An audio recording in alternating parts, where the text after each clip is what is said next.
Espaço para o companheiro Fernando Martins. Bom dia, Josival, bom dia a todos os nossos companheiros aí do Jornal da Manhã e também a todo o nosso público multiplataforma. Eu falo aqui da região da Bela Vista, Rua Francisca Miquelina, bem na frente da sede do Tribunal Regional Eleitoral, para lembrar os nossos ouvintes, nossos internautas, de que hoje é o último dia para regularizar a situação eleitoral dos faltosos, as pessoas que não justificaram a não presença nas cabines de votação nas últimas 3 eleições seguidas. São cerca de 516 mil eleitores paulistas que ainda não regularizaram a sua situação com a Justiça Eleitoral e podem ter o título cancelado. O prazo é hoje, até às 18 horas, para ir a qualquer unidade, qualquer cartório eleitoral, levar um documento com foto, não precisa nem levar o título de eleitor, se não tiver muito fácil aí à mão, para poder regularizar a situação, justificar a sua ausência nos últimos 3 pleitos e quitar a sua pendência eleitoral. Estão sujeitos a esse cancelamento, vamos explicar o que é quais são essas 3 ausências. Cada turno é considerado uma eleição. Se você, por exemplo, não votou no primeiro turno da última eleição presidencial, no segundo turno e no primeiro turno da eleição para prefeito, já está valendo. Para a Justiça Eleitoral, cada turno é uma nova eleição. Para os demais casos, como por exemplo, quando o eleitor não votou em um dos 2 turnos ou mesmo em turnos intercalados, não há limite de prazo para a regulamentação.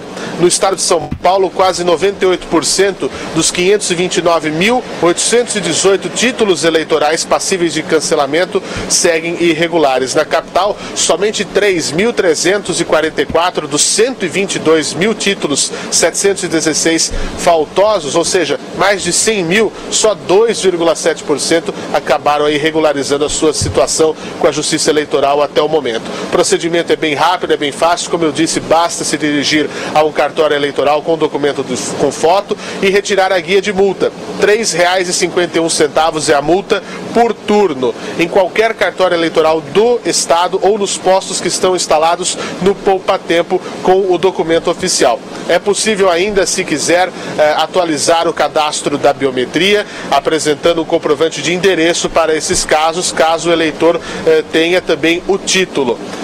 Lembrando que é até às 18 horas. E o que é muito importante, o que acontece se a pessoa não fizer isso e tiver o título eleitoral cancelado? O eleitor fica impedido, entre outras coisas, de obter passaporte para fazer viagens internacionais, inscrever-se em qualquer concurso público, assumir cargo ou função pública, renovar matrícula em estabelecimento oficial de ensino, bem como obter empréstimos em caixas econômicas federais e estaduais e até mesmo receber salário se for servidor público, entre outros impedimentos. Ou seja, não vale a pena correr esse risco, não é, professor Vila? Sabemos que o eleitor brasileiro está até um pouco chateado, não tem nem vontade de votar, vide a qualidade dos políticos que nós temos, mas é uma obrigação e temos que estar de acordo com a justiça.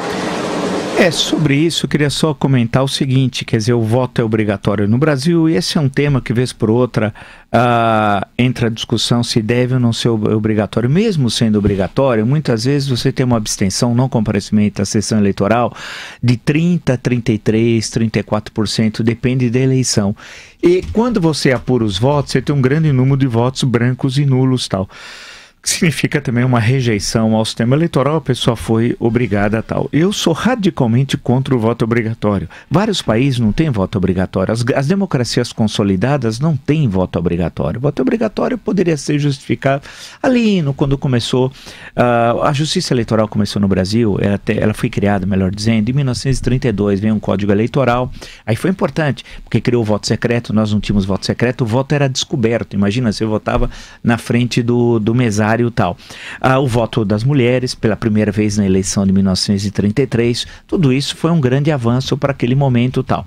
A grande questão é que a permanência, por exemplo, do voto obrigatório, hoje, no século XXI, com a complexidade da vida urbana, com a forma como as pessoas querem se posicionar frente ao mundo tal, o direito de você hoje, direito de escolha, numa democracia consolidada, você tem que ter direito de escolha. Voto obrigatório é absurdo. E pior, você não vota, aí você tem essas sanções apresentadas pelo Fernando.